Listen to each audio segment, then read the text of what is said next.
Hello, welcome to the PodSquad, and today I've got with me Nick and us. And today we're going to be talking about VR. So I personally feel that this is going to be a huge year for VR. This is where we're really going to see what technology has done for us. Oh, definitely. Yeah, definitely. Yeah. So is there anything that you guys are particularly looking forward to? Well, I have actually had the pleasure of trying out the HTC Vive. Oh, okay. Fantastic! How was it? So I can see middle fingers being strewn across me. It was, honest to God, amazing. I loved it to pieces. I got to try it out, not for long, but I can't remember what the game was. It was about basically running around with a set of grappling hooks, and you could just walk yourself around using the triggers on the Vive controllers, then jump and then move your hands and grapple to stuff and swing yourself across. Oh yeah, I've seen that game. Yeah. One of the things I think a lot of people do is as you grapple, you pull your arm in but it doesn't do anything. You just pull your arm in because it feels like it, and you get a sense of vertigo when you fall, and it's the scariest and most exciting thing in my life.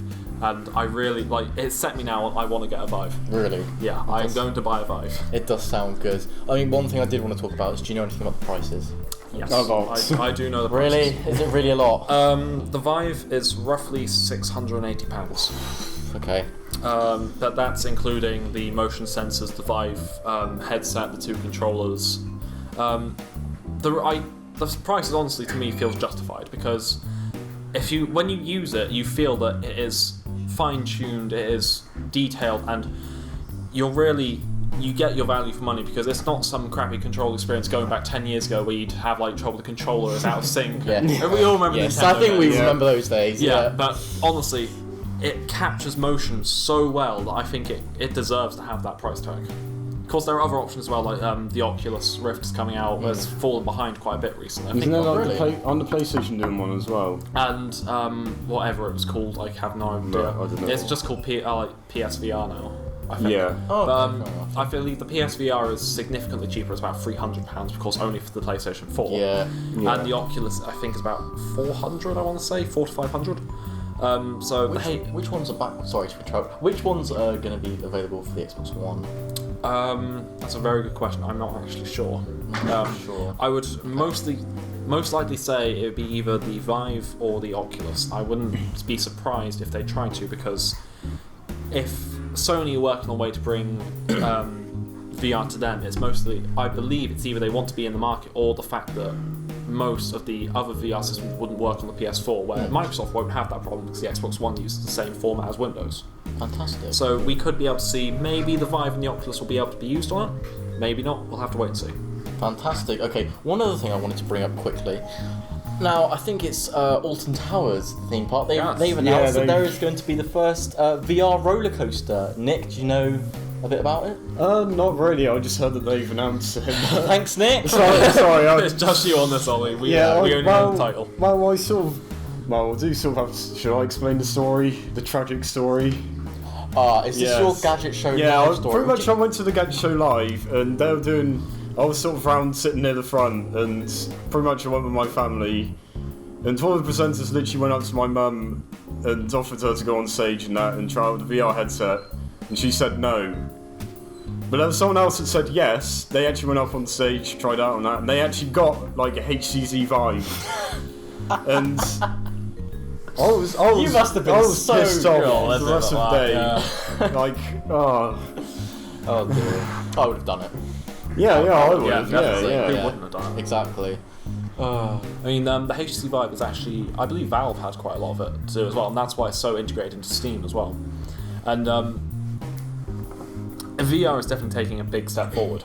It's because go back 2-3 years ago, we were just hearing about the Oculus being announced, like, oh, look at this big VR stuff, you'll be able to look around in games. Now it's gone to the point where Valve have stepped in and said, oh yeah, now you can walk around in games, now you can use your hands in games. These prices will become cheaper. It's just more of hardware. Something else I want to bring up then. So, do you think it will have to take a few years, obviously, but do you think VR is going to be in big competition with, normal standard controller gaming? I'm not sure. I wouldn't. I don't think so. You don't? Honestly, I think they are two very different experiences, and there's certain things in VR gaming that you can't. For instance, the graphics and realism you find in normal video games is lost in VR only because the hardware we have right now simply can't handle it. It just can't do it. Okay. for instance, the minimum specifications right now for the Vive and the Oculus, you require, I think it's at least 8 gigabytes of RAM on the system, a graphics card of like a GTX 970, which is a 4 gigabyte graphics card, and very, very high processing speeds, where actually a lot of next-gen consoles can't handle.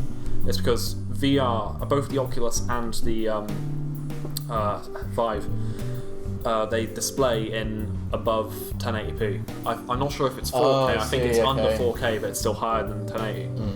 So it's at a point where they're in such a high resolution that systems just won't be able to handle the graphics of it.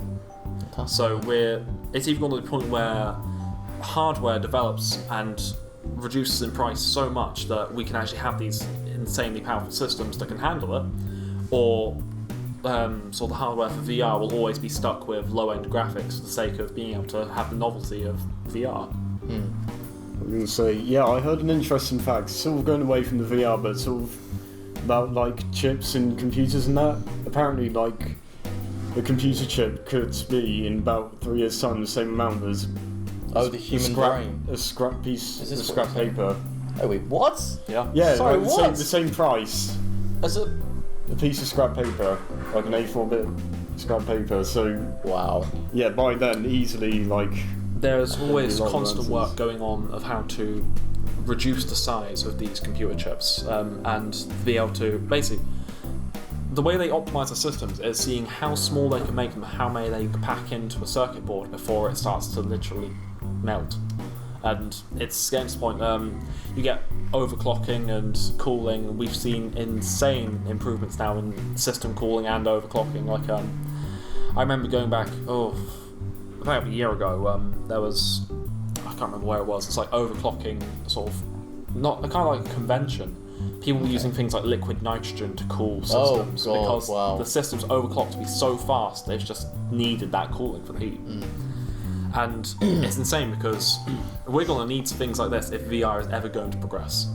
And I can assure you, there is probably a lot of work going on already to reach that point because it's just such an amazing prospect. But of course with VR, I mean, it doesn't just apply to gaming. I mean, what I was thinking about is, in terms of, maybe using VR in jobs. I mean, training and that. Well, yeah, but for example, I mean, you think about soldiers in the military, training them. I mean, you place them, you give them a realistic sort of gun system. I mean, there is a gun that what it does is it has a magnet built in. Yes. It goes back and forth. Have you seen this? Yes, and you get a realistic recoil I've seen that, yeah. when you're using it, and you stick an Oculus or a Vive on one of these guys, you can train them quite well, maybe, I'm thinking. They do also have systems, I can't remember what they're called, but it's like these 360-degree treadmills. And they suspend you in place, and you can just keep on walking distance. That's actually how they developed originally. I think it's Grand Theft Auto 4, where they had the Oculus for first-person walk around. You actually were physically walking around. Wow, that's quite amazing. It's fantastic. Right, well, so VR then, 2016. It's on its way. It's gonna hit big. Do we know what season roughly it's gonna? They're out now. Oh really? Yeah, the waves have started to release right now, and the controversies around them are not something to talk about right now, but there's a lot of shipping issues and things, but we're getting there. I think we're going to see a lot of chaos at Christmas time. Yes. Oh, yes, definitely. Right, well then, this has been the Pod Squad. Thank you for listening. We'll see you next time. Bye. I actually said bye this time. Yes, you did. Yes. Thank you.